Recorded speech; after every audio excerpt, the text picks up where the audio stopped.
bismillahi daje nag ànd ak tous les élus maires président conseil départemental ak tous les responsables politiques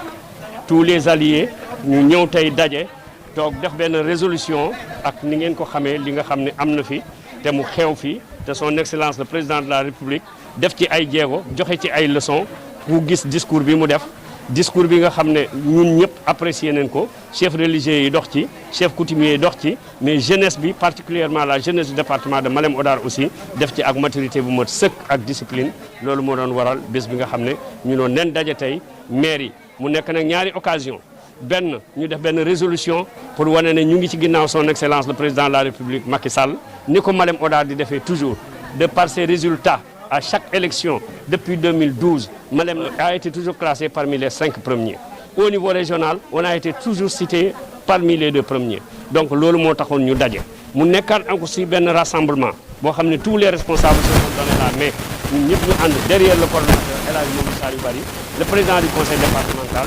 tous les maires de Sagna l'honorable député Aliama Ndaw à qui nous présentons nos condoléances parce que il vient de perdre un élément à la suite d'un accident fii lañ nekkoon ci salle bi discuter defee résolution bi malheureusement avant ñu dugg mu am ñu di massawu ñëpp di présenter condoléances à l'ensemble de la nation sénégalaise ñi feebar ñi ci am blessure di ñaan yàlla delloo leen ci seen sago. Il y a même pas une semaine leen lancé programme Agri Jeunes au niveau de la préfecture de Malem Hodar mais programme Agri Jeunes bi muy ñëwal il y a l'installation aussi des agropoles et des pôles dans toute la région de Kaffrine dont le département de Malem Hodar ñun ñu ngi préparé benn délibération pour affecter leen 3 hectares pour les jeunes aussi dans le cadre des projets agropoles. En dehors de ça, il y a 2 fermes qui sont déjà au niveau de la commune de Malem Hodar en plus des fermes qui sont à l'intérieur comme au niveau de Sagna am nañ benn ferme Tawa Kër El Hadj am nañ benn ferme de 15 hectares au niveau de Madianeen aussi mais plus récemment DER ñëw na fi. délégation à l'entrepreneuriat rapide ñun ñëpp xam nañ ko bu njëkk da ngay soxla préparer ce dossier dem Kaffrine ou bien nga dem Kaolack ou bien nga dem Dakar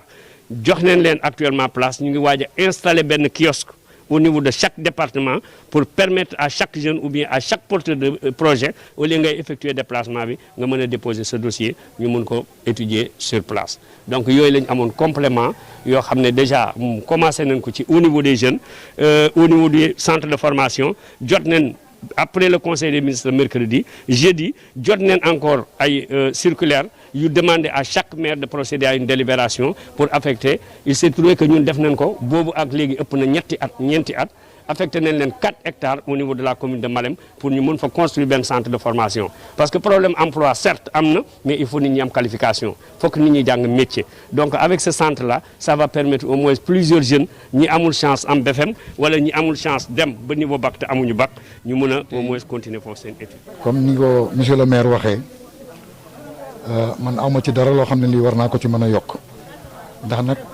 moom maire la c'est acteur de développement la xam na li nga xam ne tey moom la fi président liggéey di wax ne rek tey jii vraiment comme ni ma ko waxee ci salle bi léegi c'est un jour historique pour le département de Malem.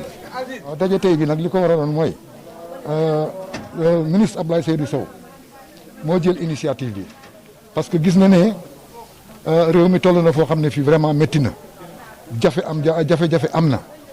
te loo xam ne lii mosul am ci Sénégal. léegi comme moom tey yàlla def na moom mooy ministre bi nga xam ne tey moo yore habitat ba pare nekk ci région bi di dimbale région bi mu joxe initiative ne na 4 départements yëpp génn wane seen bopp président yëpp ko xam ne président ñii tey département bi yëpp département par département ñu ngi ci ginnaawam lii moo waral tey ndaje tey bi parce que nag président dafa def un discours boo xam ne bii tey discours d'apaisement la tey mënoon na taxaw fii di ŋàññanteeg di yuuxuwanteeg di def lu ne waaye loolu yëpp defu ko dafa wane ne Sénégal moo ko ñor xale yi Sénégal ñoo ko ñor déglu na leen dégg na leen te bu soobee yàlla dina ci indi saafara kon lii tax moo tax tey ci initiative Abdoulaye Seydou Sow ñu ñëw taxaw fii tey ñun ñëpp tous les maires du département tey ma taxaw fii ak Abdou Ndaw ak la responsable du département des femmes de Malem Hodar amoon nañu ay jafe-jafe trop waaye tey yàlla def na loolu yëpp yàlla dindi na ko maa ngi nuyu nag monsieur le maire Abdou Ndaw comme ni ma ko waxee ci salle bi rek yàlla moo ñu boole ci département bi kenn kiiwul sa bopp ku ci nekk la nga xam ne moom mooy sa cër ah borom mu ngi koy jox maa ngi koy jox cëram mu ngi mooy jox suma cër kon moom itam te waxtu bu mu waxee gërëm ma sant ma moom itam maa ngi koy gërëm di ko sant en tant que maire de la commune de Malem Hodar di gërëm aussi nag suma jarbaat ji aussi comme ni ma ko waxee ci salle bi moom suma jarbaat la waaw ñaanuma yàlla sax di ko teel a gërëm parce que nag vraiment tey xam naa ne war na ma mën a taxaw foo xam ne fii tey suma doom bu ma jur sax du ma taxaw foofu kon moom itam ci li nga xam ne tey moom la ñu yàlla boole nii muy politique bi mu ngi ciy béy waaram béy na ci waaram depuis 2012 ba tey 2021 kon tey moom itam ku ne xam na ne ancienne militante la te jigéen ju bëgg président. discours am bi bokk na ci li ñu fi dajale tey discours am bi bokk na ci li ñu fi dajale tey mooy maanaam fi ko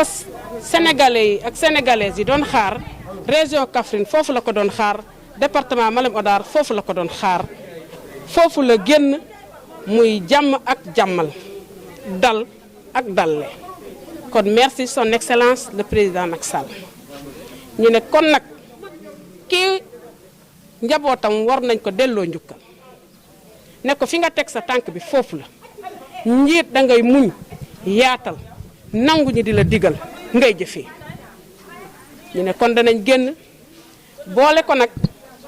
ak suñu ministre Ablaye Seydou Sow muy ministre bi nga xam ne dafa taxaw tem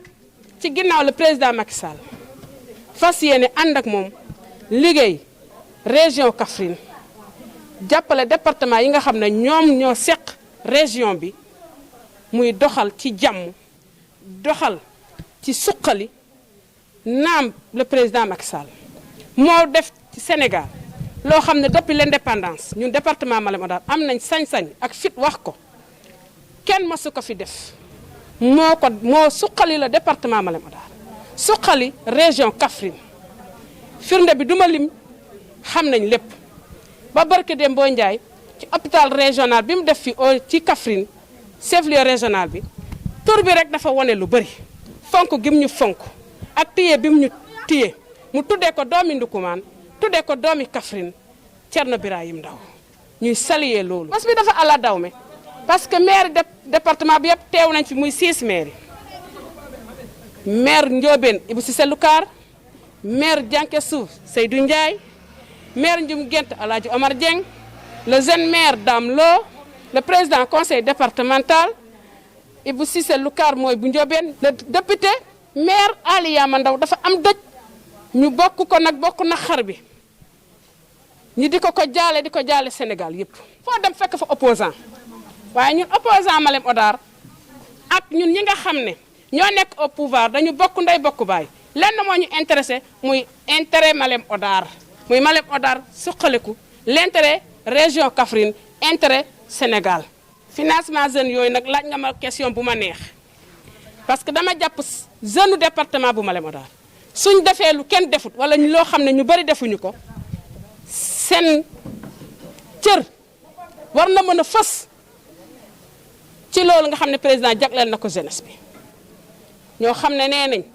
liggéey moo leen ñor suqali moo leen ñor su président cëralee dara jeunes yi kon ñoom seen wàll ngi ci parce que 2012 ba tey jeune u département Malem Hodar président fu mu taxaw ñu taxaw fa mbaa ñu romb ko sax gàcce ngaa laama jeunesse su département bu Malem Hodar kon ñu ngi ciy xaar suñu wàll bu baax te may ñaan président Macky Sall mu xam ne département Malem Hodar jeunesse bi jigéen ñi mag ñi ndaw ñi kilifa diine yi ñu ngi ci kanamam ñu ngi ci ginnaawam ñu ngi ci wetam pour Sénégal émergence ñu ngi ci kanamam ñu ngi ci ginnaawam pour région Kaffrine ñu ngi ci kanamam ñu ngi ci ginnaawam pour département bu Malem Hodar maa ngi gërëm ñëpp di sant ñëpp beral nuyoo nag suñu ministre Ablaye Seydou Sow dafa tëddee njaaxaanaay ni mu def sénégalais yëpp gis nañ ko bam tàngee jëppit moom dafa taxaw ci jàmm ji nga xam ne moom la président di woote mu def ci taxawaay bu rafet kon félicitations le ministre Ablaye Seydou Sow boppam la ko defal waaye nag ñun la ko defal woote na président jàmm la bëgg le ministre jàmm la bëgg askanam jàmm lañ bëgg Sénégal ca kanam région Kaffrine ca kanam département Malem.